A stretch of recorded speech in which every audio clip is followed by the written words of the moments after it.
dia eu fui uma pré-adolescente com ideações. Mas isso não me resume.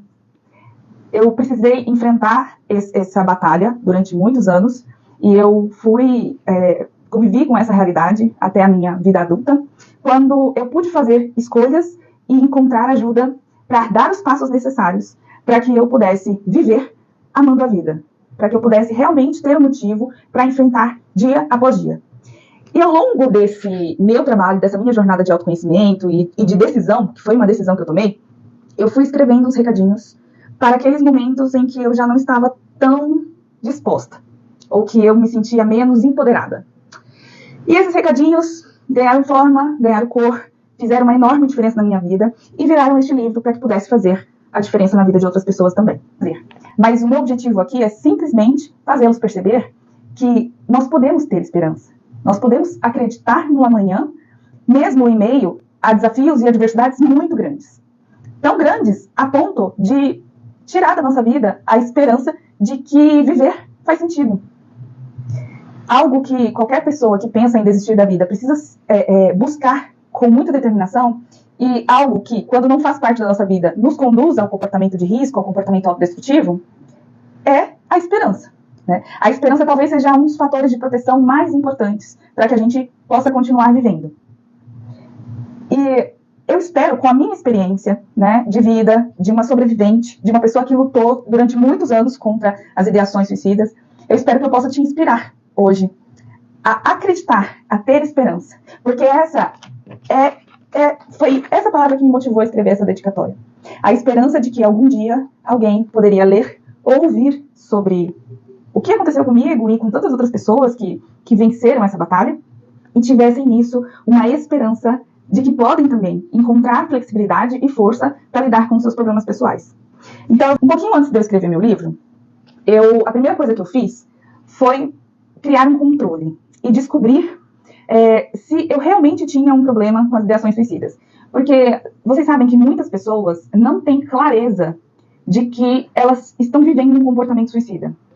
E eu digo isso porque eu já escutei algumas pessoas falarem comigo: nossa, mas às vezes eu penso que morrer fosse melhor. E aí eu me pergunto, mas com que frequência você pensa nisso?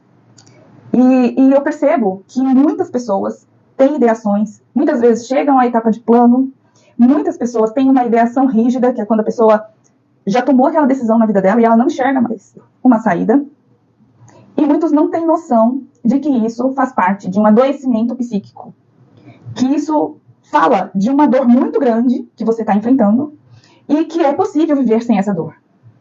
O que acontece ao longo da vida é que as coisas que nos machucam, os problemas que a gente tem dificuldade de enfrentar, os nossos traumas, os nossos medos e aquelas situações que a gente engole, que a gente guarda, as escolhas que nós não podemos fazer, as responsabilidades que nós não assumimos, tudo que nos faz algum mal e a gente vai acumulando e não trabalha essas emoções, aquilo vai enchendo o nosso copinho interno. E esse copinho vai enchendo, vai enchendo, vai enchendo. E em algum momento nós podemos acabar seguindo um caminho onde, na última gota d'água, ou seja, uma crise, uma briga, uma grande decepção, vem como uma última gota d'água para nos fazer pensar que talvez a morte pudesse ser uma saída melhor do que enfrentar aquilo e continuar vivendo. Essas dores acumuladas, esses sentimentos, essa dor psíquica, e agora eu falo como especialista no tema, essa dor psíquica ela é tão grande, que é mais fácil imaginar que a única forma de viver sem ela é não estar vivo. E é esse o sentimento que leva muitas pessoas a desistirem da vida. Então, não é uma coisa simples, não é uma coisa fácil, é um adoecimento muito grande, muito grave.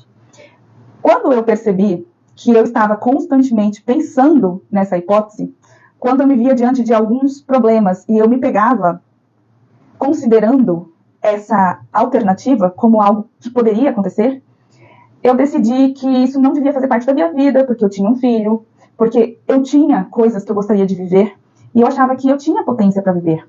Mas porque diante de algumas situações, né, de alguns desafios, de problemas, eu acabava pensando que desistir da vida era a melhor alternativa. Bom, quando eu me fiz essas perguntas, eu decidi diagnosticar sozinha se eu realmente tinha um problema. E como eu fiz isso?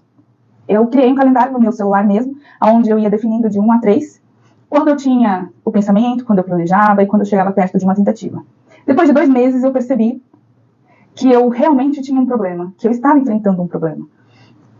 O meu calendário estava super cheio de números 1, e conforme os números 1 iam se repetindo, um 2 aparecia e um 3 eventualmente aparecia.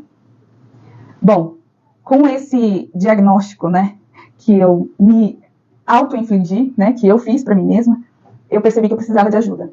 E aí eu comecei a buscar ajuda, de algumas formas. E muitas ajudas me encontraram de uma maneira muito rápida. Por quê? Quando a gente dá um passo na direção do bem-estar, na direção da saúde mental, na direção de amar a vida, as chances da gente ser encontrado por muitos motivos para viver é muito grande. E é por isso que eu estou aqui hoje querendo incentivar você a dar esse primeiro passo. Um dos passos que eu dei foi esse caderninho aqui.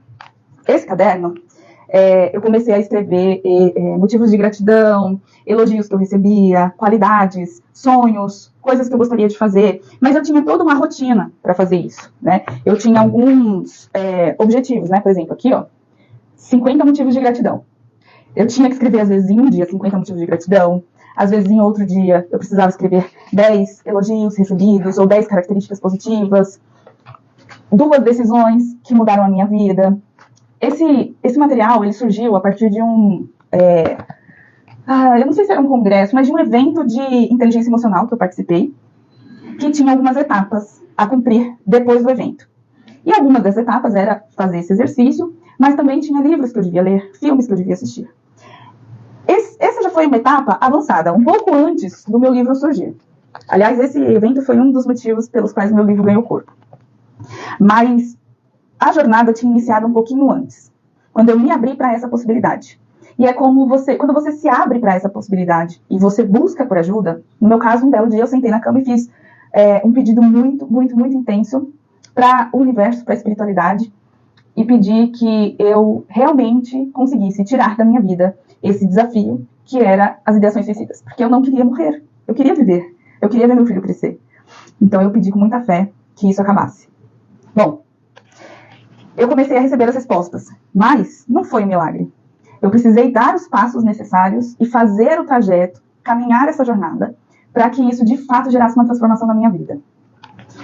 E aí, quando a gente lança um desejo, quando a gente lança para o universo algo que nós queremos para a nossa vida, a gente precisa estar preparado para a resposta, porque a resposta vem.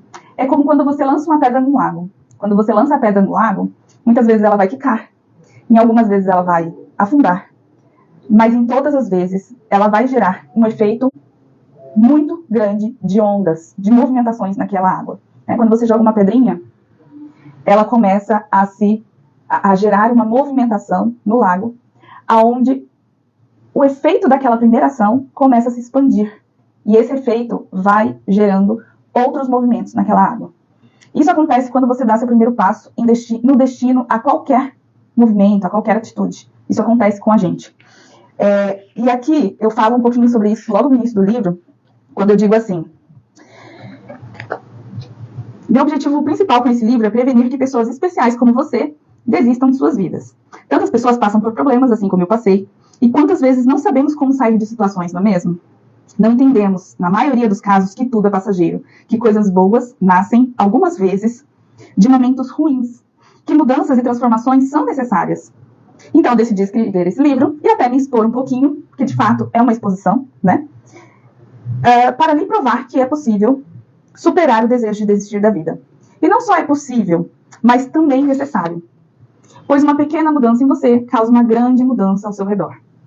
Então, com esse texto, eu quero que você exercite a busca por novas maneiras de viver a vida. Porque é possível viver a vida com esperança. É possível a gente viver com desejo de continuar. É possível nós termos esse desejo de continuarmos vivendo, criando, construindo. Imagine só, se eu tivesse desistido da vida lá na adolescência, eu não teria escrito um livro, não seria suicidóloga, não teria o meu marido querido, o meu filho querido, a minha profissão, a minha casa, a minha história de vida. Tantas coisas incríveis não teriam acontecido na minha vida. E é por este motivo que eu acho que todos nós, que em algum momento pensamos em desistir da vida, precisamos rever os nossos pensamentos. Porque quando a gente vai acumulando esses pensamentos ao longo do tempo e aceitando eles, o que pode acontecer é que em algum momento isso se torne automático. Diante de um problema, você automaticamente acabe pensando nessa saída. nessa alternativa que não é mais fácil. Não é para quem tem coragem. Não é para quem não tem coragem. É simplesmente uma consequência de um adoecimento mental. E a gente precisa estar alerta a isso. Porque se nós estivermos alertas a isso, nós vamos ter a consciência de que nós precisamos cuidar da gente e que é possível cuidar da gente e que é possível recuperar a esperança na vida. É possível você viver acreditando no amanhã. Eu não quero aqui fazer uma palestra motivacional que coachings de sucesso fazem. Esse não é meu objetivo. Como suicidóloga, eu sou bastante contra isso. Porque existem sim questões sociais, questões pessoais, questões familiares e questões até biológicas que de fato representam um grande problema para que a gente continue vivendo e acreditando no amanhã. Então não é sobre se alimentar de uma cesta de positividade, felicidade, alegria, vestir um sorriso todos os dias que a nossa vida vai ficar magicamente positiva. Não é sobre isso.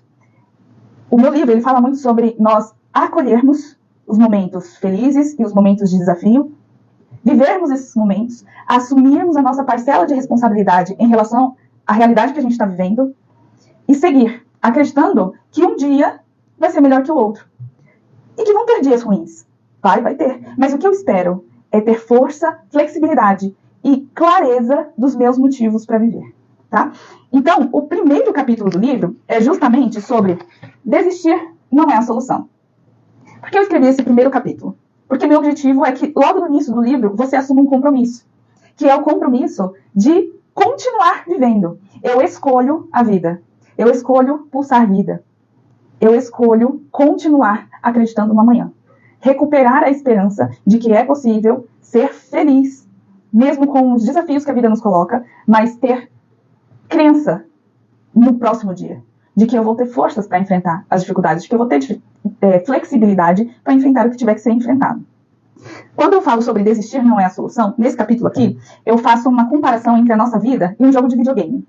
Quando a gente joga aqueles joguinhos, né, onde nós precisamos passar fases, enfrentar desafios, colecionar... a gente vai colecionando, tipo, prêmios, né, ao longo das caminhadas, tipo um Mario Bros, um Rayman, eu adoro Rayman, que é bem nessa linha.